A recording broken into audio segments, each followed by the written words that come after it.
Thank you for all for joining. I have some brief introductions about who you are and who you're working for. That would be great. And Pyle, do you want to start us off? Sure. Hi, my name is Payal Shah, and after a rich corporate career for 20 years in helping companies like Cornerstone and Warner Brothers in technology, program management, strategy, and operations, helping manage these companies, strategize on their B2B products and services, I left that corporate world behind to do something very meaningful and purposeful, which is close to my heart. That's when I started Good for Earth, which is focused on helping individuals and organizations get started on their sustainability journey. And I'm so excited to be here. And Lindsay? Hi, I'm Lindsay Cobb. I'm the Deputy Director of Marketing and Communications at Trees for the Future. I've been at Trees for 4.5 years now and work toward advancing sustainable agriculture and sustainable food systems through the work that we do.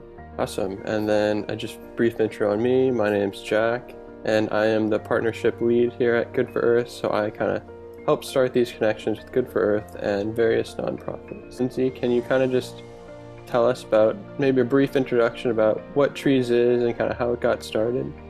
Sure. Trees for the Future was founded in 1989. And in the past 33 years, actually today, we just announced the 300 million tree mark. So we've planted 300 million trees around the world in a little over 3 decades.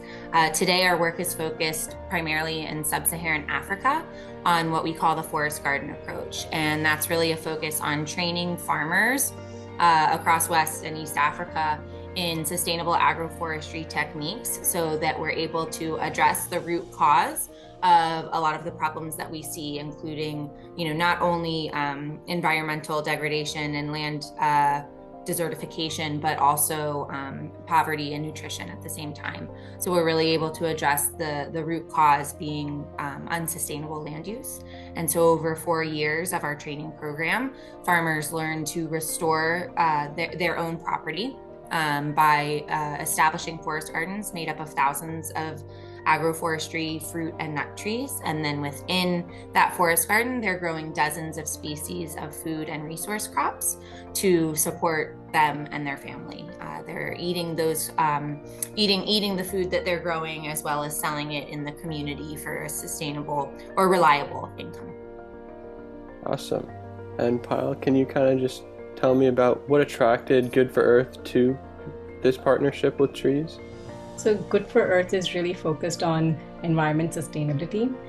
As we know, climate change is going to really have very disproportionate impact on different communities. Not everybody is going to be impacted in the same fashion.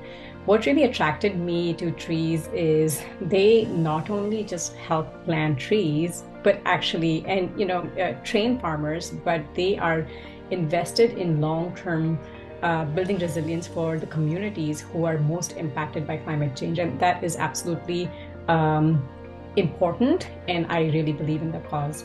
And we would love to get more partners like yourself on our platform so that we can bring you to the organizations who actually want to have a positive impact.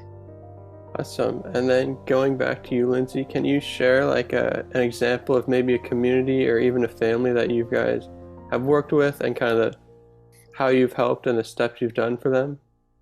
Sure. So I had the opportunity to visit our programs in Kenya last year. And one of the farmers that just really, I guess, I was able to connect with and really just, sticks out to me. Her name is Alice, and she lives in central Kenya in a region called Kiambu. And she's lived on this land for years and years and really struggled to make ends meet, like most of the farmers that we work with.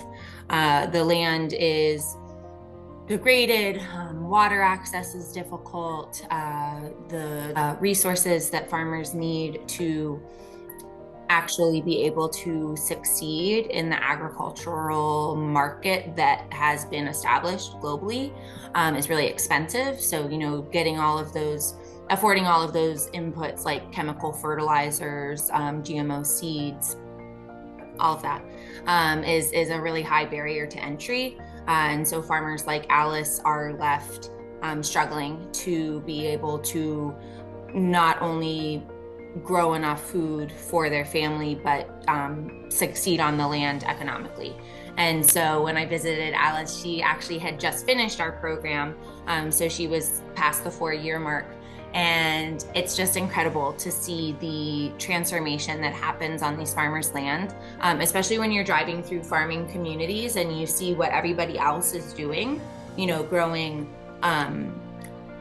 corn or maize, or, just one monocrop farm entity all around the forest garden. And then you walk into the forest garden and it's just thousands of trees just growing up around the perimeter of the garden to protect it, not only from, a lot of farmers will talk about animals that used to come through and graze.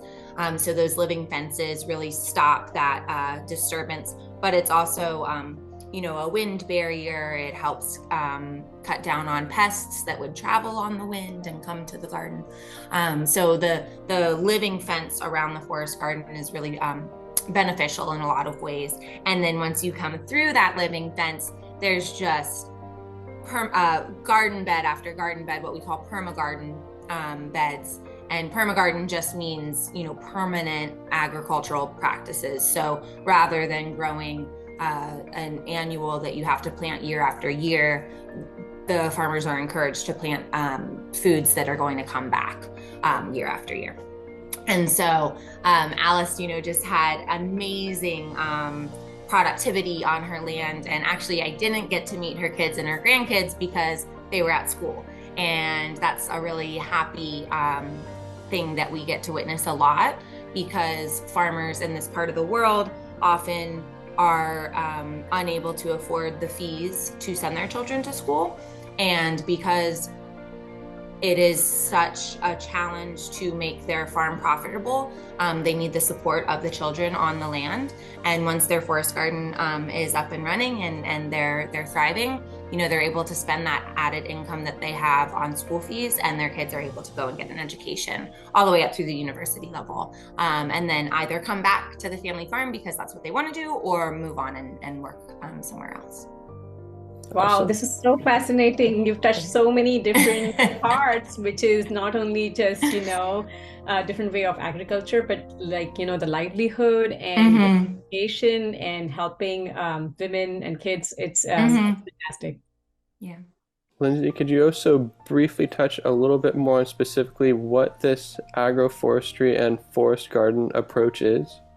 Sure. So agroforestry is simply agriculture and forestry or trees. And when we think about, where we three live in the United States and in the UK, a lot of what we see is monocrop agriculture. So that's row upon row of one crop. Here in the States, often it's wheat or corn or soybean. And the reason for that is to intensify what was grown on a piece of land, to get as much out of that piece of land as they possibly could. And that practice came about decades ago. But over time, what farmers and environmentalists were realizing is that it wasn't good for the long-term health of the land. It stripped the land of the healthy organisms and biodiversity that make land productive. And it also lends or adds markedly to desertification. So we see all over the globe soil disappearing, and we can really point to land use as the leading factor of that. And so agroforestry, or combining trees and agriculture together, is really just going back to basics and back to what actually happened centuries ago in indigenous farming practices, where farmers just worked with the land. And so when you go outside, you see things growing together, right? Trees are growing, shrubs are growing, vines, weeds, whatever it may be. And so farmers are replicating those natural processes to use trees to protect the understory of the garden and to stabilize the soil, to support the biodiversity. And so you see this all over the world. And more now that farmers and different groups are realizing, the power of agroforestry. In our approach, the forest garden approach, it's just combining agroforestry and permaculture together inside of a living fence to establish a really productive and profitable farm that also protects the land that it's on and benefits the environment around it. So the forest garden is also often known as a food forest. So you might have heard that term before, or if you hadn't now, I bet everyone listening will now hear forest garden or food forest in the next couple of weeks, because that's how that always happens. But yeah, I hope that helps make more sense of it and explain it for everybody. Definitely. Awesome. Thank you for that. And Pyle, after hearing all these cool and amazing things about trees, what kind of excites you the most about this collaboration and partnership? That's a great question, Jack. I think, what excites me most is Good for Earth here is trying to have a long-lasting effect as well as trees.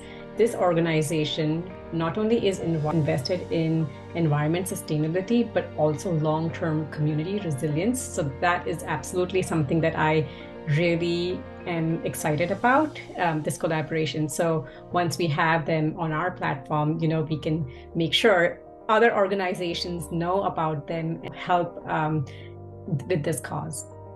Awesome. Kind of to wrap things up, Lindsay, if someone's listening to this and they're really interested in trees and they want to kind of get involved, how kind of would they go about that?